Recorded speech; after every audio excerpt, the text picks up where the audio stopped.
guys, it's Carter. Welcome back to the channel. Now in today's video, we are diving in and we are looking at probably one of my favorite stocks out there. It's Google, ticker symbol GOOGL. We're going to be looking at what's going on with this company and answering this question of should you buy Google for 2023. So I hope you guys all enjoy it. If you have any questions, by all means ask. And by the end of this video, you guys will learn my strategy for Google. So I hope you guys enjoy it. Let's jump into it. Let's go.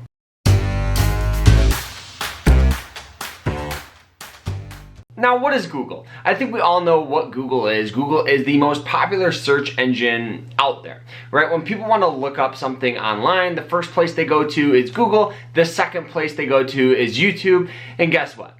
Google owns YouTube, so they're the absolute search powerhouse when it comes to the internet. And they make most of their money off advertisers, so they put ads, I'm sure you guys know, on certain sites, and they get a little bit of some of the money from that. And not to mention, this company over the past couple of years has historically outperformed the index all the way up until this year, where the stock has fallen about 38%, versus the S&P 500, which is down about 18%. Meaning if you guys would have invested into Google, you'd be down double what you normally would be if you just invested into the S&P 500. And the S&P 500 is just the top 500 companies. It's a staple index. Now, a lot of people over the past year have been thinking that ads have been slowing down. Now, the reason why they think this is because for the first time in history, another company that makes 85% of their money off ads, which is Meta or Facebook, has slowed down. The stock fell just as much, but a little bit more for a variety of other reasons. But a lot of people think that there is going to be a continuation for ads slowing down in 2023 and 2024.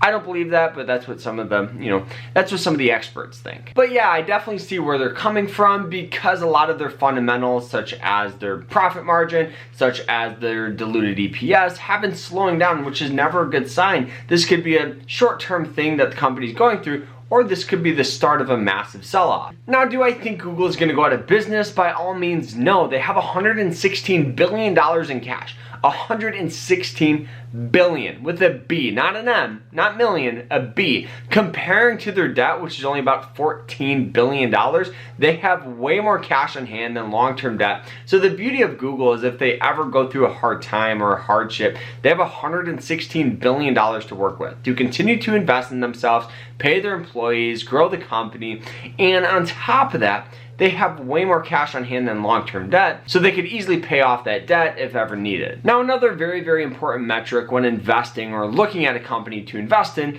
is something called the PE ratio. This is also known as the price to earnings, how much you pay for an earnings. Now, what we've seen Google really average at was near and around 31 for the price to earnings, right? Which is historically considered more on the growth side, because anything under really a 20 is considered a value or undervalued, in a company that probably isn't, it could be slowing down or something like that. Now, right now, Google's PE ratio is about a 17.5.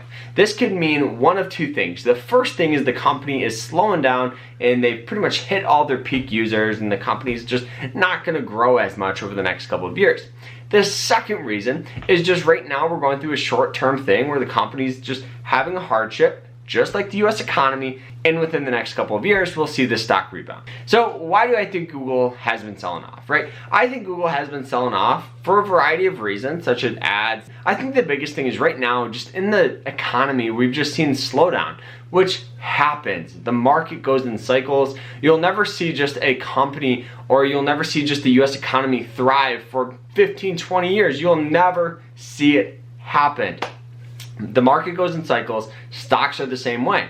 Companies go up and down. Companies go up and down. The most popular stock, Apple, we all think always goes up, but that's not the case. They've been, several times the company has fallen more than 20, 30, 40% in value, but it's always rebounded. So for me, answering that question that everybody has, should you buy Google? Here's what I think.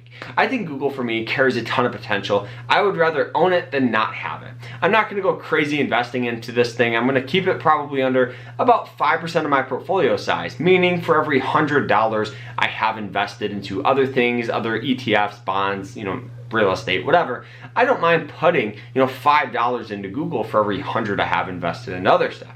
the reason why, because I think that right now just represents, you know, just a little hardship for Google. Yeah, we could easily see sell-off, you know, even if it goes down to 0, I'm only out 5% of my portfolio size. But if this thing squeezes up, I'm more than doubling my money.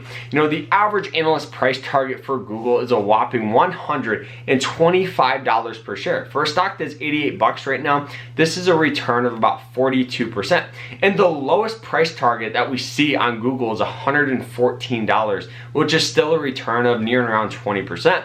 So for me, I just think, yeah, I would rather own it than not have it. And I understand this could mean a little more volatility in my account, but I'm willing to risk that, especially at my age of 23, where, you know, I'm not retiring anytime soon and I don't really need the money right now. So guys, I hope you guys enjoyed it. If you have any questions, let me know down in the comments. We have so many very fun, awesome videos coming out, so I'm super excited to see what happens. We'll see you guys later. I hope you guys had a great new year, and I'm super excited to share 2023 with you guys. So make sure you guys hit that like button and subscribe, and we'll see you guys later. Take care.